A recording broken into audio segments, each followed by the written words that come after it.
দেখুন সেই পেন্ডিং কাজটাকে আমরা এবার যাতে কার্যকর করতে পারে বা পদক্ষেপ নিতে পারে আমরা সেটার জন্য একটা চাপ প্রয়োগ করি এবং আমাদের দাবির জন্য আমরা অনড় থাকি। আমরা অবশ্যই 15 তারিখে এই মিটিংয়ের সিদ্ধান্ত যারা যেটা নিতে পারেনি সেটার জন্য সেই মিটিংটা বসাতে পারি এবং মিটিংয়ের যে মতামত সিদ্ধান্ত সেটা আমাদের পক্ষে যাতে আসে এবং আমরা যেন বিশেষ গণবিজ্ঞপ্তি পাই এবং আমাদের যারা আছে দীর্ঘ বছর ধরে বঞ্চনার শিকার হয়েছে, কৌশলের শিকার হয়েছে, রাজনৈতিক প্রতিহিংসার শিকার হয়েছে, ইন্ডেক্সধারীর চাকরিকরণে ফ্রেশ নিবন্ধনধারী বঞ্চিত হয়েছে, আইন পরিবর্তনের ফলে নিয়োগ বঞ্চিত হয়েছে, তারপরে 60,000 জাল সনদের ফলে বৈধ সনদধারীরা নিয়োগ বঞ্চিত হয়েছে, অনৈতিক লেনদেনের জন্য নিয়োগ বঞ্চিত হয়েছে। এই প্রত্যেকটা যে কারণগুলো সেই কারণগুলোর প্রেক্ষিতে যে নিয়োগ বঞ্চিত হওয়ার তো মূল কারণ, কিন্তু সেটার একটা অবসান হোক, একটা সমাধান হোক, কারণ এটার একটা সমাধান হওয়া উচিত। আর এইভাবে চলতে পারে না, তাদেরকে বুঝতে হবে। আজকে আমরা ভেবেছিলাম যে বৈষম্য বিরোধী সরকার, এই অন্তর্বর্তীকালীন সরকার হয়তো আগের গত সরকারের মতো আমাদের আচরণ করবে না, অন্তত তারা আমাদেরকে বুঝবে। অথচ দুর্ভাগ্যর বিষয় আজকে প্রায় 11 মাস হতে যাচ্ছে আমাদের বিষয়টা ঝুলে আছে। এই সরকারের সেই গত সরকারের মতন একই রকম আচরণ করতেছে, একই রকমভাবে আমাদেরকে বারবার সময় ভাবছি, চিন্তা করছি, আলোচনা হচ্ছে, দেখা যাক কি করা যায়, বা ওটা তো আপনাদের অনেক আগের, এটা ছিল, এটা নাই, এরকমভাবে কথাগুলো বলতে বলতে বলতে বলতে 11টা মাস পার করে দিচ্ছে। যেখানে আইন মন্ত্রণালয় থেকে আমাদের এতদিন বলেছিল বয়স সংক্রান্ত জটিলতা, বয়সের বাধা আছে, আমরা সেই বয়সের বাধাটা কিন্তু পার করছি, বয়সের বাধা পার করছি। এখন আমাদের আটকে দিচ্ছে সনদের মেয়াদে। সনদের মেয়াদে 1 থেকে 12তমদের আটকানো যাবে না, কারণ 1 থেকে 12তমদের সনদের বিভিন্ন সময় তারা বিভিন্ন রকম আইন প্রণয়ন করছে। তারা একবার 5 বছর করলো, একবার 3 বছর করলো, একবার সনদের মেয়াদ শিথিলযোগ্য করলো, আবার তাদেরকে 3 বছর করলো। এই যে বিভিন্নভাবে তারা আমাদেরকে প্রতারিত করছে। যখন তারা নিয়োগ দেওয়ার ক্ষমতা গ্রহণ করলো তখন যদি আমাদের নিয়োগটা দিয়ে দিত যে যারা এই পর্যন্ত নিয়োগ বঞ্চিত আছে, বৈধ সনদ আছে, তাদের নিয়োগটা শেষ করি, তার পরবর্তীতে পরীক্ষা নিই, তাহলে কিন্তু এই জটিলতা তৈরি হতো না। কিন্তু তারা সেটা করেনি, তারা নিজেরাই এই জটিলতম কাজগুলো করে গেছে। এবং সবচেয়ে দুঃখের বিষয় যে আমাদের সুযোগ দিচ্ছে মাত্র 2টা গণবিজ্ঞপ্তিতে, এবং 3য় গণবিজ্ঞপ্তিতে তারা আমাদের না দিয়ে যার পেটে ভাত আছে তাকে আবার ভাত খাইয়ে দিচ্ছে। যাদের চাকরি আছে তাদের আবার পুনরায় সেই একই চাকরিতে তারা সিলেক্ট করেছে। এটার মানে এদের কথা বললে অনেকে বলে, আমাদেরকে প্রশাসনের থেকেও বলে, অন্য জায়গায় যে যদি আমরা বলি জন্য কোনো এই বিষয় নিয়ে যখন আমরা ব্যাখ্যা করি তখন বলে এনটিএসসির এত জটিল বিষয়, মানে তারা এই কাজগুলো কি করেছে, মানে তারা বুঝছি। অর্থাৎ 15 তারিখ রবিবার সকাল 10টায় আমাদের যে কর্মসূচি আছে, সেই কর্মসূচিতে কারা কারা উপস্থিত হবে, কোন দাবিতে উপস্থিত হবে, এই বিষয়গুলোকে সবার কাছে পরিষ্কার করার জন্য আজকে লাইভে আসা। প্রথমত বলবো, যারা বিশেষ গণবিজ্ঞপ্তি চান তারাই একমাত্র উপস্থিত হবেন 15 তারিখের কর্মসূচিতে।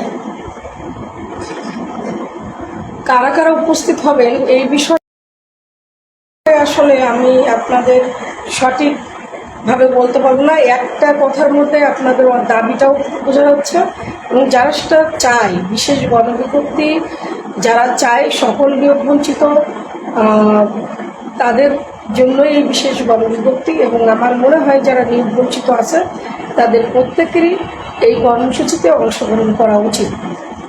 দ্বিতীয়ত আমরা কেন 15 তারিখকে বেছে নিলাম, এর ব্যাখ্যাটা আমি আসলে অনেকভাবে বলেছি, পরিষ্কার করে বলছি, এর আগের লাইভেও বলছি, তারপর আজকে আবারও বলছি। ষষ্ঠ গণবিজ্ঞপ্তি 16 তারিখে দিয়ে দেবে যে কোনো মুহূর্তে। আমি যতদূর জানি সেটা হচ্ছে অফিসিয়ালি যে কোনো জিনিস পাবলিশ করার আগে ওই কোম্পানির সাথে মানে আগের থেকেই সমস্ত কিছু অনেক দিন থেকেই পুরো ব্যবস্থা সিস্টেমলি করা হয় এবং একটা সময় রান করানো হয়, মানে প্রচার করা হয়। তো সুতরাং কোনো একটা নির্দিষ্ট মিটিং হবে, আজকে মিটিং হবে আর আজকে এটাকে পাবলিশ হয়ে যাবে, এরকম কিন্তু আসলে হয় না। আপনারা কতটুকু জানেন আমি জানি না, তবে আমি দেখেছি অফিসিয়ালি আমাদের সামনেই কিভাবে টেলিটকের সাথে আলাপ আলোচনা করা হয়, কতদিন থেকে করা হয়, আমি এটা দেখছিলাম। তো যাই হোক, আমি এই বিষয়টাতে যাচ্ছি না। আমার কথা হলো ষষ্ঠ গণবিজ্ঞপ্তি যেহেতু 16 তারিখে প্রকাশ হবে, সেটা যে কোনো মুহূর্তে হতে পারে, সুতরাং আমাদের যা করা উচিত সেটা 15 তারিখেই করা উচিত। 15 তারিখেই আমাদের মূল টার্গেট। সময় গেলে সাধন হবে না, এটা মাথায় রাখবেন। সুতরাং আপনারা যারা এখনও পর্যন্ত প্রতিবারের ন্যায় ভাবেন যে আমার তো ছোট একটা চাকরি করি, আমার ঘরের তো সমস্যা, তারপরে এখন তো যেতে পারছি না, তারপরে এবার একটু সমস্যা, পরে যাব, আমি তাদেরকে বলি যে আপনারা আসলে আর এই সময়টা কখনোই আর পাবেন না, সময়ও পাবেন না, সুযোগও আসবে না। সুতরাং ষষ্ঠ গণবিজ্ঞপ্তির আগের দিনই হোক আমাদের মূল দাবি দিয়ে যাওয়া এবং সেইটাকে হাসিল করে আসা।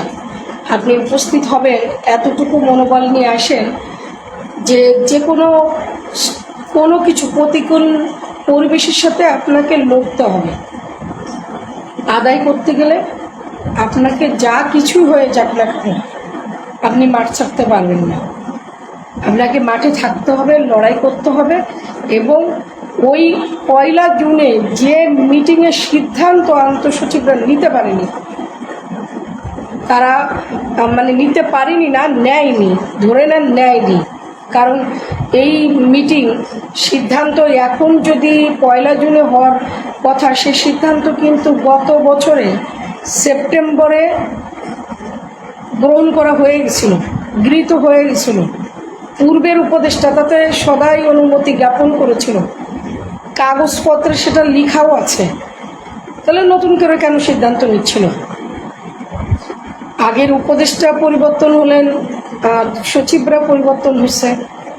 তো সচিবরা যারাই পরিবর্তন হচ্ছে, আমার কথা হলো যে পর্যন্ত কাজটা ছিল সেইভাবেই সেটাকে দেওয়া উচিত। যে সিদ্ধান্তটা নেওয়া হয়েছিল সেটাকেই কার্যকর করা উচিত। তাহলে এই নতুন নতুন করে বারবার বাহানা দিয়ে আটকে দেওয়া, এটা তো ঠিক না। তারা সেই কাজগুলোই আমাদের সাথে করে যাচ্ছে। সুতরাং আমাদের যুদ্ধ শুধু আজকালকের না, এটা দীর্ঘ বছরের এবং দীর্ঘ দিনের, এবং এই প্রহসন আর চলতে দেওয়া যায় না। আমাদের যেমন করে হোক, আপনারা মিটিংয়ের সিদ্ধান্ত নিতে পারেননি, সেটার দায় আমাদের না। আপনাদের সিদ্ধান্ত নিতে হবে। আপনারা আমাদেরকে এভাবে ঝুলিয়ে রাখতে পারেন না। হয় তাদেরকে বলতে হবে দেবে কি দেবে না, দিলে কবে দেবে, কখন দেবে, সেটা আমাদের জানাতে হবে। এই দেওয়ার পরে তারা চিন্তা করবে ষষ্ঠ গণবিজ্ঞপ্তি দেওয়ার, তার আগে না। সুতরাং এই দাবিটা আমাদের জানাতে হবে এবং এই দাবির প্রেক্ষিতে লড়তে হবে। প্রয়োজনে মরণপণ যুদ্ধ আমরা করতে রাজি, কিন্তু এবার আমাদের পরিষ্কার করে যে সিদ্ধান্ত আমাদের বিষয় নিতে হবে, এক গণবিজ্ঞপ্তি দিতে হবে এবং আমাদের নিয়োগ নিশ্চিত করতে হবে। আমি আপনাদের অনুরোধ করি, এবার কোনো কারণে দ্বিধাদ্বন্দ্বিত হবেন না, ভেদাভেদ দেখবেন না, কোনো রকম মানে হুজুকে গা ভাসাবেন না।